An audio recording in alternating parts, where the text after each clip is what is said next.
Assalamualaikum warahmatullahi wabarakatuh. Innal hamdalillah nahmaduhu wa nasta'inuhu wa nastaghfiruh wa na'udzu billahi min shururi anfusina wa sayyiati a'malina. May yahdihillahu fala mudilla lahu wa may yudlilhu fala hadiya lahu.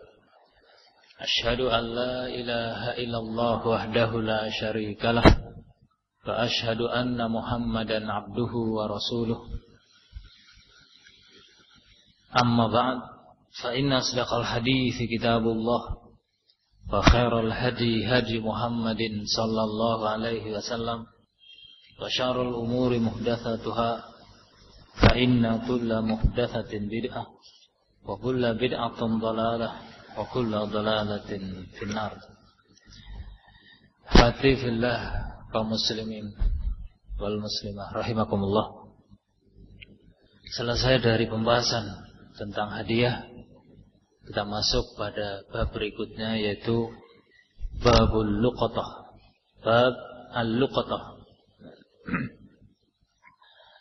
Di dalam bab ini penulis akan membawakan beberapa hadis yang menjelaskan tentang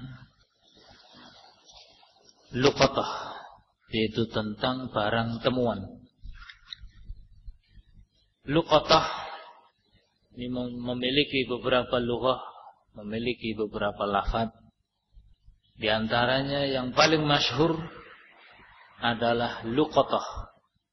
Ada yang mensukun qaf luqtah, ada yang menfathah, dan itu adalah yang masyhur, yaitu luqatah. Adapun makna luqatah menurut syariat adalah malun atau mukhtassun dalla an rabbih. Luqatah menurut syariat atau menurut istilah syariat adalah malun harta, atau mukhtassun atau mukhtas, sesuatu yang dikhususkan, dalla anhu rabbuhu, yang hilang dari pemiliknya atau yang pemiliknya kehilangan. Wa tatba'u himmatu awsatin nas, dan diiringi oleh keinginan atau perhatian manusia tingkat menengah. Manusia tingkat menengah. Ini definisi luqatah menurut istilah syariat. Jadi luqatah menurut istilah syariat adalah mal, harta. Atau mukhtas sesuatu yang dikhususkan. Dalla anhu rabbuhu, yang pemiliknya kehilangan. Itu yang hilang dari pemiliknya. Mal itu adalah harta. Harta itu seperti uang, kemudian barang-barang dan yang semisalnya, uang, kendaraan, perabot rumah tangga, pakaian, dan yang lainnya. Dari semua macam barang-barang yang hilang dari pemiliknya, yang pemiliknya kehilangan barang tersebut, maka barang tersebut dinamakan luqatah. Barang tersebut dinamakan luqatah. Jadi barang-barang yang pemiliknya kehilangan, maka barang itu disebut luqatah. Al-mukhtas. Mukhtas itu adalah sesuatu yang dikhususkan. Yang Syaikh Ibnu Utsaimin dalam Syarhul Mumti, beliau mencontohkan mukhtas itu adalah seperti kalbu sayd, anjing buruan. Anjing buruan itu salah satu contoh mukhtas. Karena anjing buruan itu tidak dimiliki, tetapi yang memiliki anjing buruan itu mengkhususkan anjing itu daripada anjing yang lain karena dikhususkan untuk berburu. Dan itu adalah bukan mal, tetapi itu mukhtas. Manusia mengkhususkannya untuk berburu saja, tidak untuk yang lain, sehingga itu bukan termasuk dari mal, tetapi itu mukhtas, yang hanya diperbolehkan untuk menggunakan barang tersebut dalam penggunaan khusus, yaitu untuk berburu. Sehingga itu mukhtas. Ketika anjing buruan tersebut hilang dari orang yang mengkhususkan, yang punya hak untuk mengkhususkan anjing tersebut untuk berburu, maka itu juga termasuk luqatah. Ini definisi luqatah.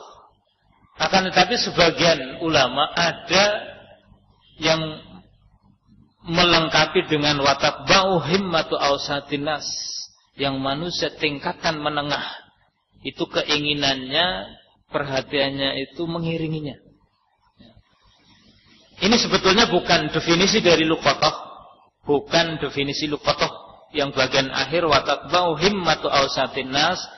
Itu tidak termasuk takrif, bukan termasuk dari definisi luqatah, tetapi itu adalah batasan luqatah, batasan barang temuan yang harus diumumkan. Sehingga itu bukan termasuk dari definisi luqatah, tapi itu batasan barang temuan, batasan luqatah yang harus diumumkan dan tidak boleh dimiliki kecuali setelah 1 tahun diumumkan dan pemiliknya tidak datang untuk mengambil, pemiliknya tidak diketahui, maka boleh untuk dimiliki. Jadi barang temuan yang dalam istilah syariat disebut dengan luqatah, yang harus diumumkan selama 1 tahun, dan ketika sudah diumumkan 1 tahun kemudian pemiliknya tidak datang untuk mengambil, pemiliknya tidak diketahui, itu harus dikembalikan. Boleh untuk dimiliki. Dan barang temuan yang seperti itu keadaannya adalah barang temuan yang tabba'uhu himmatu awsatin nas. Manusia yang kelas menengah, manusia yang tingkatannya menengah sedang, bukan tingkatan atas, bukan tingkatan bawah. Itu memiliki keinginan dan perhatiannya itu mengiringi barang tersebut, artinya berkepentingan untuk mengembalikan, berkepentingan atau berkeinginan untuk mencarinya. Lah manusia kelas menengah ini maksudnya adalah menengah dari sisi kaya dan miskin, bukan orang kaya, bukan pula orang yang miskin tapi sedang. Juga menengah dari sisi bakhil dan pemurah, bukan orang yang terlalu pemurah, bukan orang yang terlalu bakhil, tapi sedang, kelas menengah. Ini definisi luqatah. Dan luqatah itu, barang temuan itu ada 4 macam. Barang temuan luqatah itu ada 4 macam. Yang pertama itu adalah malatat bauha himmatu awsatin nas. Ini barang temuan yang nilainya kecil, yang manusia kelas menengah, manusia kelas sedang, keinginannya, kepentingannya tidak mengiringinya, yaitu tidak berusaha untuk mencarinya. Ini yang nanti akan disebutkan pada hadis pertama dalam bab ini. Yang akan disebutkan pada hadis pertama dalam bab ini. Yang para ulama membawakan contoh seperti kalau di sini disebutkan as-saut, cambuk. Itu termasuk barang yang remeh, yang nilainya kecil. Roti. Uang yang enggak seberapa gitu. Uang yang sedikit. Atau buah 1 buah. Atau seperti dalam Syahrul Mumti dicontohkan potongan kuku atau mungkin pensil, pena kan bukan yang mahal-mahal. Atau kalau uang yang mungkin berapa 1.000, 2.000. Ini luqatah macam yang pertama. Luqatah macam yang pertama ini adalah boleh dimiliki tanpa harus mengumumkan. Kapan menemukan, kapan mendapatkan, boleh yang menemukan, yang mendapatkan memanfaatkan.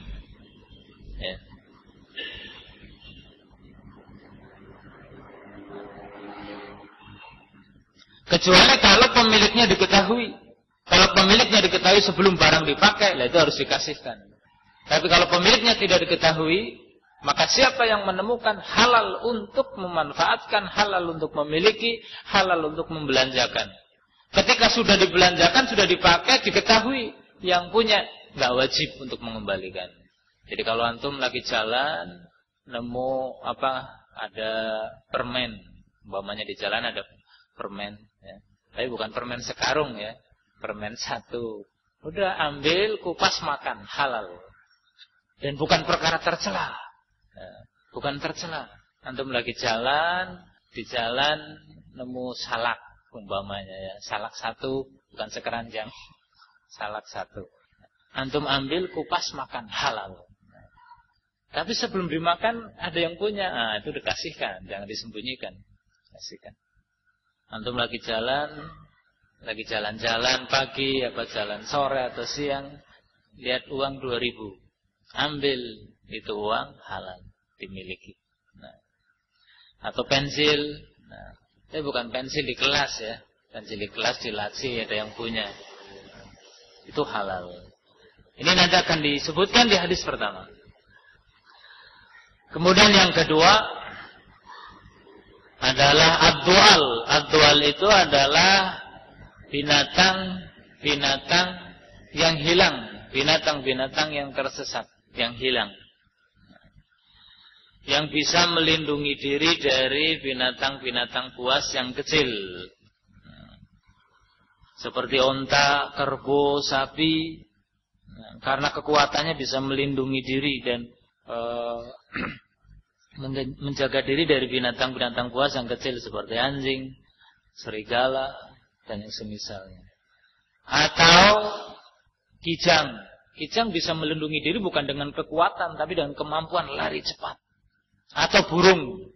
Burung itu bisa menjaga diri, melindungi diri dengan terbang. Lah, macam yang kedua itu tidak boleh diambil, haram diambil. Tidak boleh diambil. Kecuali kalau tidak diambil itu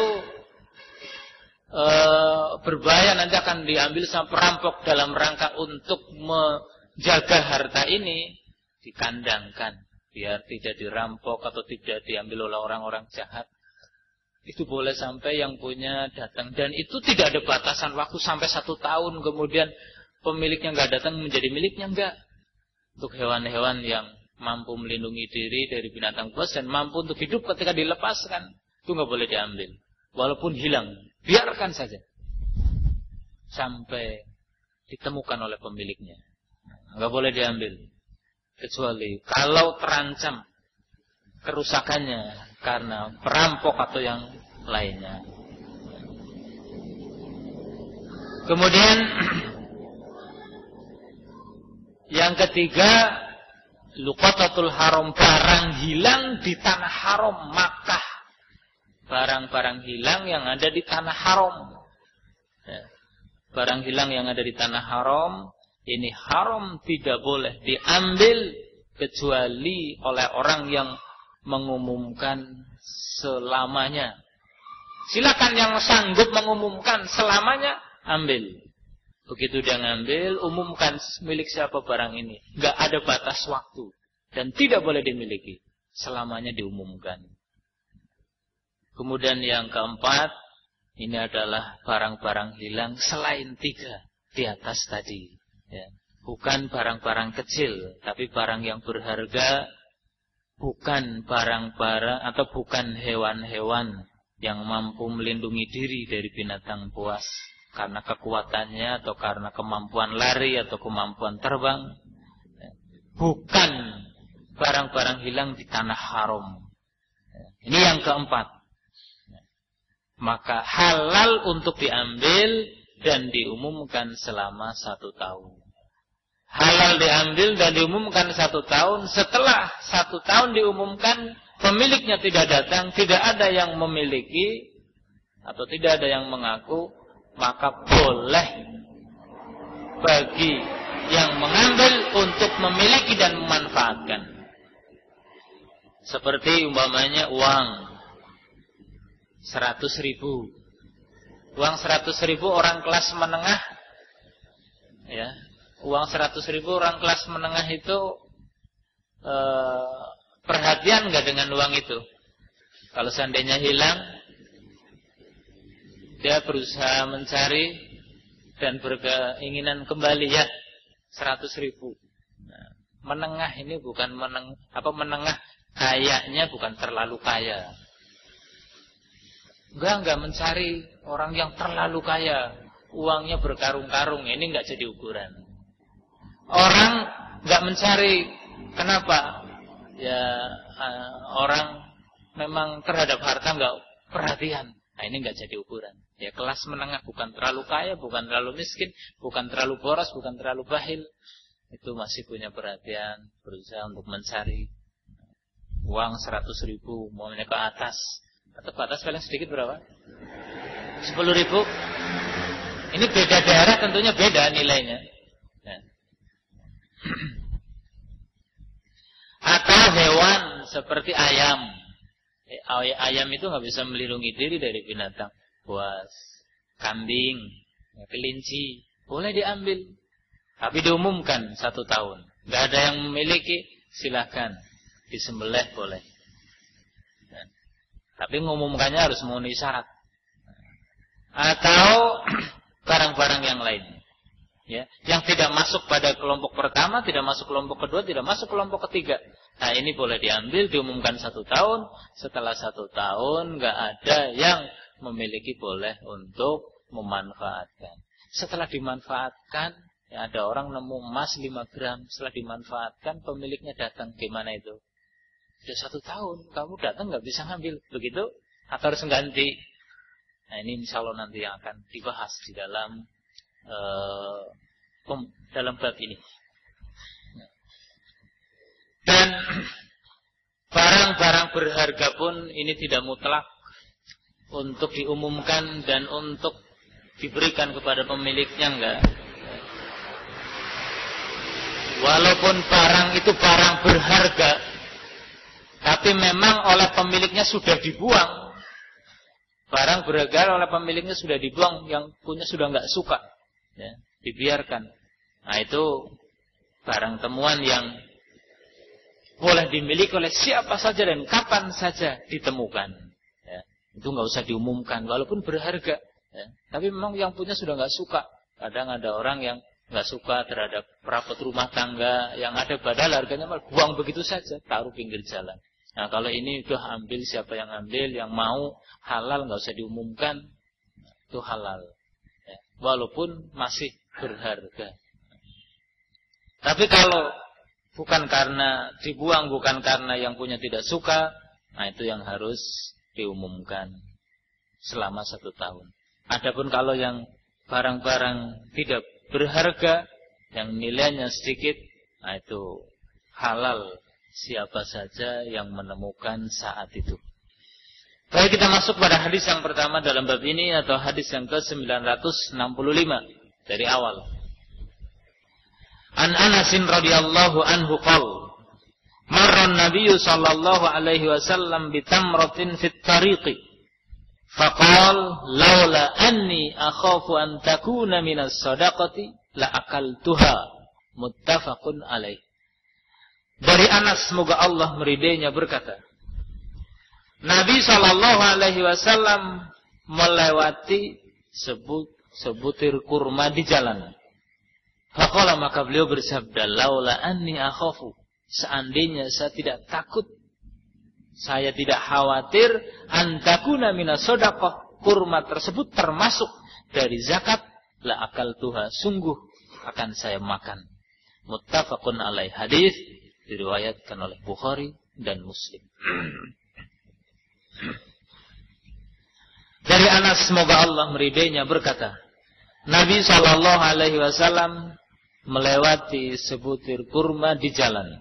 Maka beliau bersabda, seandainya saya tidak khawatir, saya tidak takut kurma tersebut termasuk dari kurma zakat, sungguh saya akan memakannya. Hadis riwayat Bukhari Muslim. Hadis ini diriwayatkan oleh Imam Bukhari di dalam Sahih Bukhari nomor hadis 2431, di dalam Sahih Muslim nomor hadis 1071. Di dalam hadis ini Rasulullah Shallallahu Alaihi Wasallam melewati sebutir atau sebuah kurma di jalan. Jadi ada kurma yang jatuh di jalan. Ya, satu biji kurma jatuh di jalan menjadi barang temuan. Kemudian Nabi melewatinya, Nabi mendapatinya. Kemudian Nabi menyatakan yang artinya seandainya saya tidak khawatir, seandainya saya tidak takut, kurma ini termasuk kurma zakat, sungguh akan saya makan.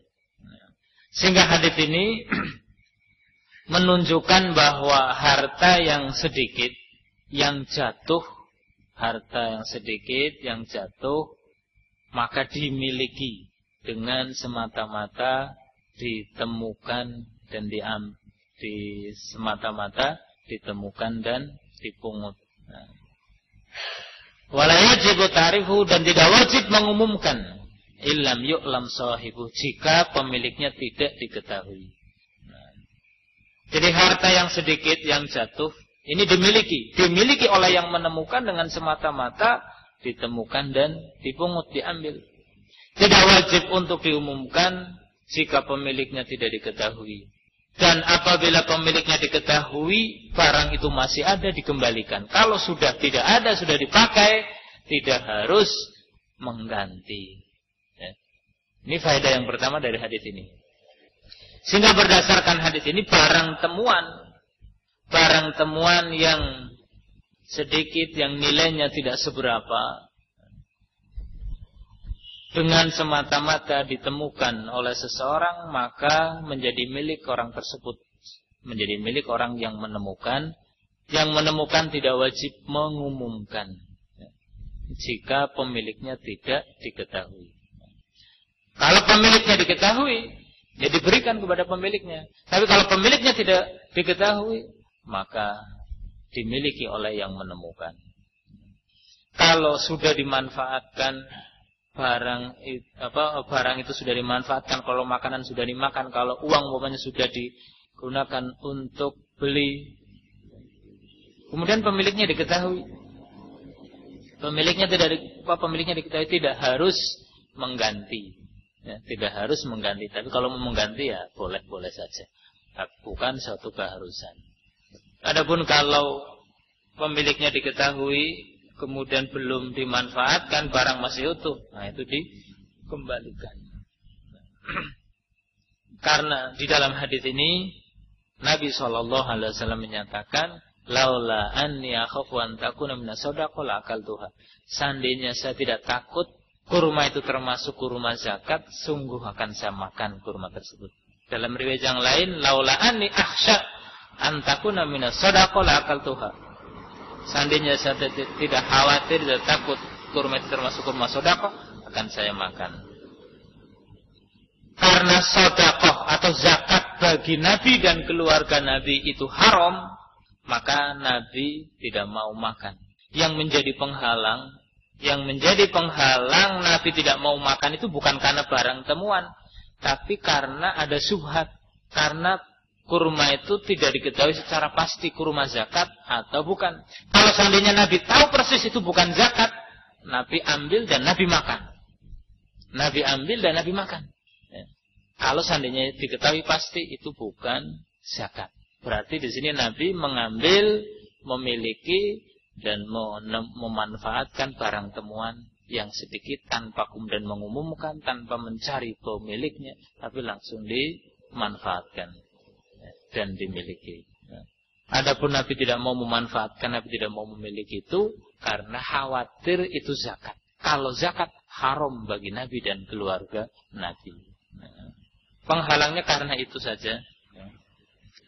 Kalau tidak ada penghalang, tentunya Nabi ambil.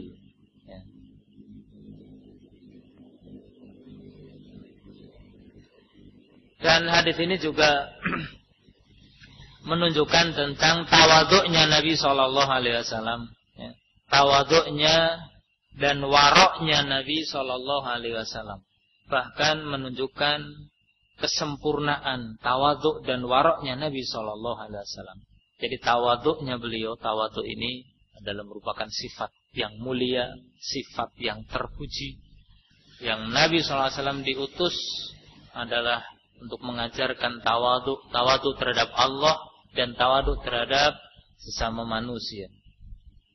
Nah, hadis ini menunjukkan tentang kamalu tawadhu'in Nabi wa wara'ihi sallallahu alaihi wasallam, menunjukkan tentang sempurnanya tawadhu Nabi dan waroknya Nabi sallallahu alaihi wasallam. Tidak sombong. Warok itu dikatakan oleh Syekhul Islam tarku ma yukhafu dararuhu fil akhirah, meninggalkan sesuatu yang dikhawatirkan bahayanya di akhirat. Meninggalkan segala sesuatu yang dikhawatirkan bahayanya di akhirat itu warok. Orang khawatir terhadap bahayanya sesuatu di akhirat, dia tinggalkan. Ini kalau saya makan, saya khawatir ada bahaya di akhirat. Ini kalau saya ambil, saya khawatir membahayakan di akhirat. Kemudian dia tinggalkan. Sehingga perkara-perkara yang belum jelas, halal atau haram, dia tinggalkan dalam rangka warok. Ya.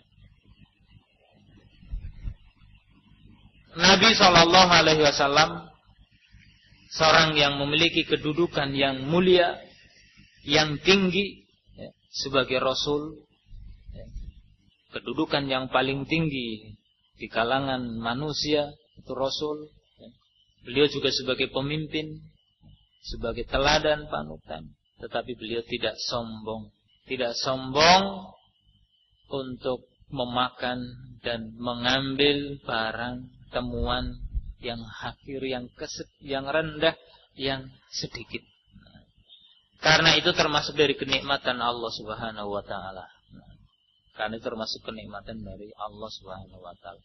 Nabi tidak mau mengambil karena Nabi warok, khawatir, takut kalau itu zakat. Belum jelas, belum pasti itu zakat atau bukan. Ya. Bukan ini zakat apa Nabi tidak kemudian karena belum jelas zakat atau tidak ambil saja, itu enggak warok namanya. Ya. Karena warok belum jelas zakat atau bukan, kalau zakat haram, kalau enggak zakat halal, belum jelas. Dalam rangka warok ditinggalkan oleh Nabi. Sehingga di sini di samping menunjukkan tawadhu'nya Nabi, juga menunjukkan waroknya Nabi sallallahu alaihi wasallam. Kurma itu halal untuk Nabi, halal karena itu barang temuan yang sedikit, itu halal. Untuk dikatakan zakat belum jelas, kalau temuan sudah jelas temuan. Ini kan berarti halal, sudah jelas temuan halal. Tapi zakat belum jelas. Tapi dalam rangka warok, menjaga diri dari perkara yang syubhat, yang belum jelas, Nabi tinggalkan. Ya. Kalau sebagai barang temuan kan sudah jelas, barang temuan halal. Zakat atau bukan itu belum jelas. Tapi dalam rangka menjaga diri dari yang syubhat yang belum jelas, Nabi tahan. Dan warok ini juga disyaratkan dalam segala hal, ya. Dalam berbicara juga warok, ya. Dalam berbicara, menyampaikan berita, perkara yang belum jelas, hati-hati, ya. Tidak asal menyampaikan, apalagi ucapan-ucapan yang berbahaya, ya, ketika belum jelas, itu dia tahan, ya. Warok untuk menyatakan halal, menyatakan haram, untuk menyatakan boleh, menyatakan tidak boleh, untuk menyatakan ibadah atau bukan ibadah. Kalau belum jelas pasti tidak mau mengatakan. Ini warok dalam berbicara. Ya. Apalagi kalau kaitannya dengan berita-berita. Warok. Juga warok dalam yang lainnya. Dalam melihat, warok dalam perkumpulan, dalam masyarakat, dalam berjalan dan yang lainnya. Itu sudah disyaratkan untuk warok. Kemudian hadis ini juga sebagai dalil az-zakatu muharramatun ala Nabi sallallahu alaihi wasallam. Zakat itu haram. Zakat itu haram untuk Nabi sallallahu alaihi wasallam dan keluarga beliau dari kalangan Bani Hashim. Ini sebagaimana yang sudah kita baca dulu di dalam bab zakat. Kemudian hadis ini juga sebagai dalil annal wara' la yakunu illa ma khaufi wujudi syubhah. Bahwa khauf tidak terjadi, warok tidak terjadi. Warok Itu menjaga diri dari perkara yang dikhawatirkan bahayanya di akhirat tidak terjadi kecuali karena adanya kekhawatiran terhadap syubhat. Kalau tidak khawatir adanya syubhat seperti orang sudah wudu dia ragu batal apa enggak, kemudian dia wudu lagi, itu bukan warok namanya, itu waswas. Dan waswas itu haram, godaan setan yang berbahaya. Itu bukan warok, tapi itu waswas. Sudah jelas-jelas roti, ya, roti tidak jelas roti itu barang halal. Ini roti ini halal atau haram.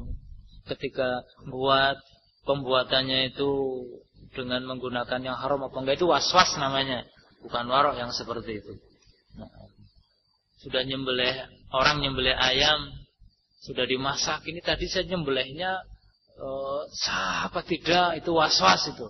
Ya. Nyembelihnya tadi sah atau tidak, sudah matang baru berpikir sah atau tidak. Ya, ini tadi uratnya putus apa enggak ya? Ini saya mau makan ragu ini. Saya dalam rangka warok lah, saya buang saja. Ini waswas godaan syaitan. Sudah selesai nikah, ini nikahnya sah apa enggak? Saya jawabnya enggak lancar gitu. Ini waswas namanya. Ya, waswas, bukan warok itu, tapi waswas. Lah, barang sedikit atau barang temuan yang sedikit yang tidak seberapa harganya, nilainya, itu halal untuk dimiliki, ya. Tidak harus mengumumkan kecuali kalau pemiliknya diketahui sebelum dimanfaatkan. Ini batasannya adalah la tatba'u himmatu awsatin nas, yaitu manusia kelas sedang, manusia tingkatan sedang, tingkatan menengah, ini tidak perhatiannya, keinginannya tidak mengiringinya, itu tidak berusaha untuk mencari dan tidak selalu memikirkan barang tersebut. Sudah jatuh ya sudah hilang ya sudah, begitu loh. Nah, yang seperti itu yang ketika ditemukan menjadi milik orang yang menemukan. Menjadi milik orang yang menemukan. Menengah di sini dari sisi kedermawanan dan kebahilan, kekayaan dan kemiskinan.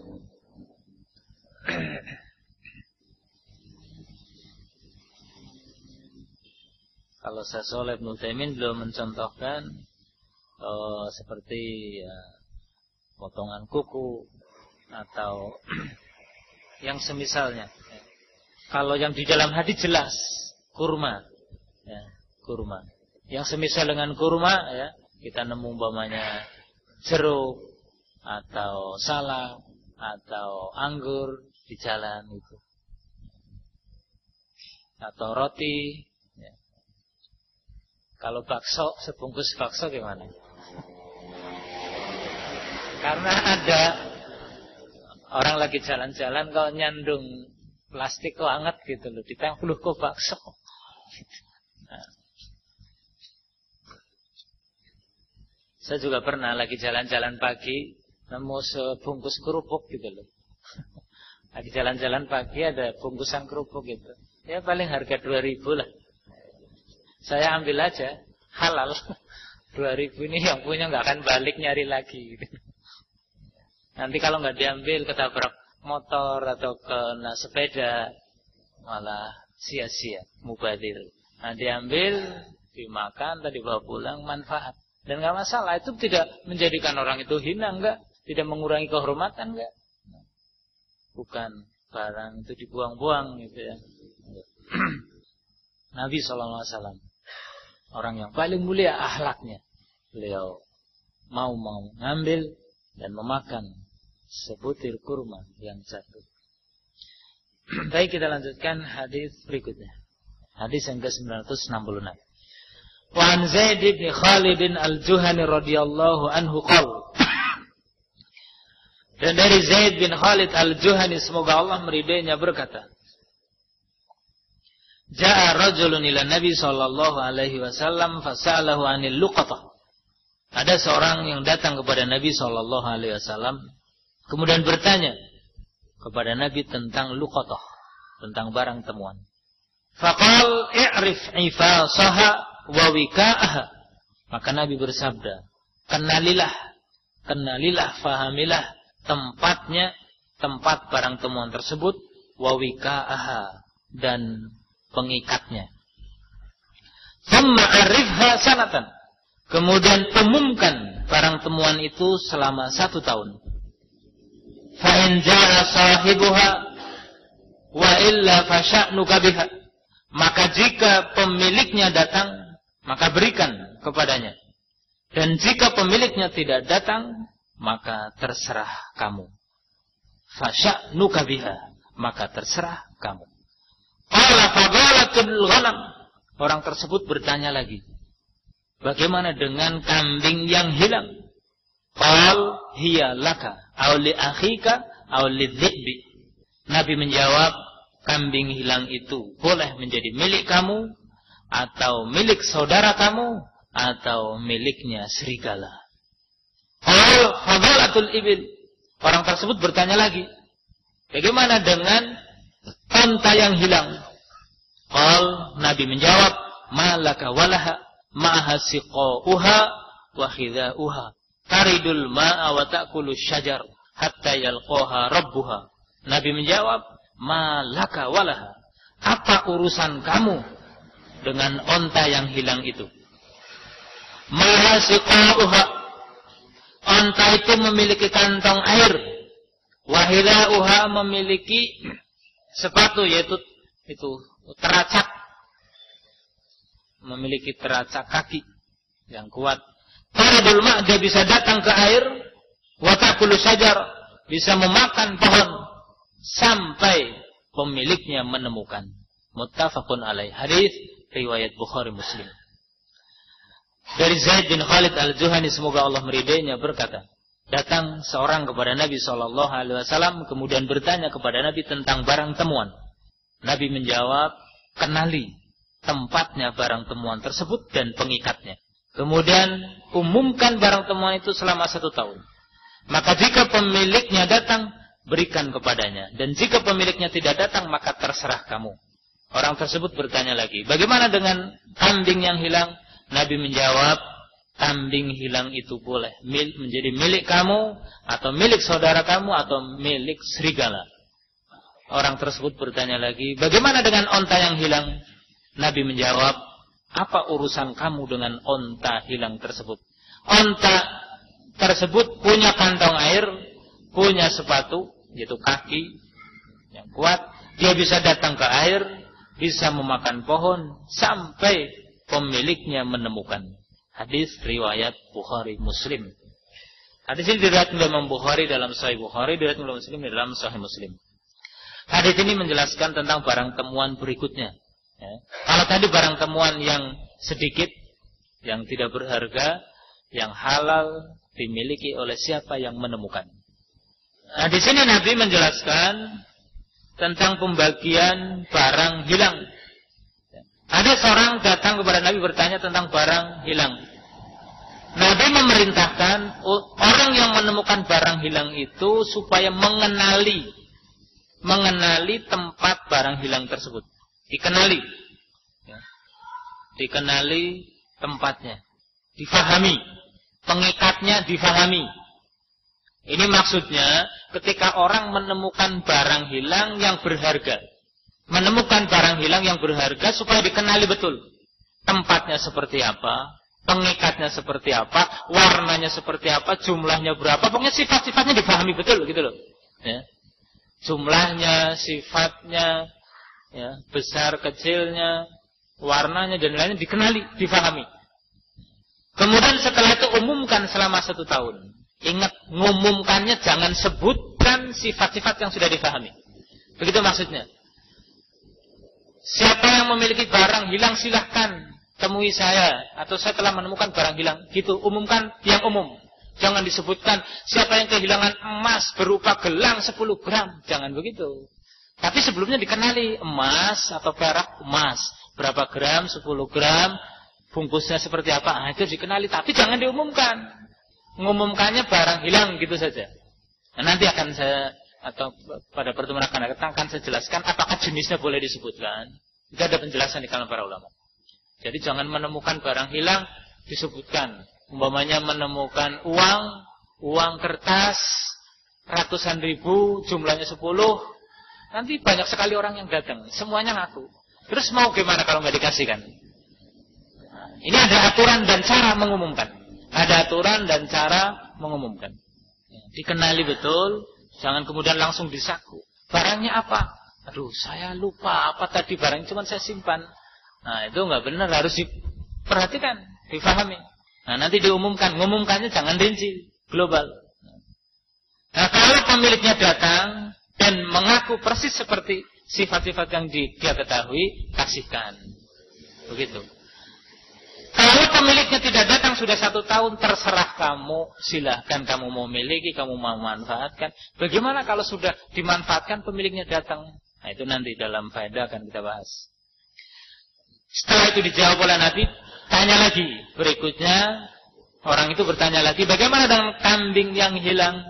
Nabi katakan, kambing yang hilang itu bisa milik kamu, milik saudara kamu, atau milik serigala. Artinya, kamu ambil, kamu umumkan. Setelah diumumkan 1 tahun, nggak ada yang punya, berarti milik kamu. Kalau yang punya datang milik saudara kamu, atau ketika diambil dan kemudian ditemukan oleh pemiliknya milik saudara kamu, atau kalau kemudian dimakan serigala ya miliknya serigala. Ini maksudnya binatang temuan, binatang hilang yang boleh diambil dan diumumkan. Gitu. Kemudian orang itu bertanya lagi tentang onta yang hilang. Nabi menyatakan malaka walaha. Apa urusan kamu dengan onta hilang? Gak ada urusan gitu loh maksudnya. Kamu itu gak ada urusan dengan onta hilang. Kamu gak boleh ngambil, biarkan saja. Itu maksudnya begitu. Dia punya kantong air. Dia punya sepatu, maksudnya adalah yaitu kaki yang kakinya kuat seperti sepatu. Dia bisa berjalan dalam jarak yang jauh kemana-mana. Dia bisa datang ke air, kemudian dia minum dan bisa hidup sendiri. Dia bisa makan pohon, nggak boleh diambil, biarkan saja sampai pemiliknya menemukan. Jadi di sini ada pembagian barang-barang yang hilang, kemudian ada yang boleh diambil, ada yang tidak, ada yang harus diumumkan, ada juga yang tidak. Yang penjelasan lebih rinci masalah ini insyaallah pada pertemuan akan datang, dan kita cukupkan sampai di sini dulu. Subhanakallahumma bihamdika asyhadu an la ilaha illa anta astaghfiruka wa atubu ilaik. Assalamualaikum warahmatullahi wabarakatuh.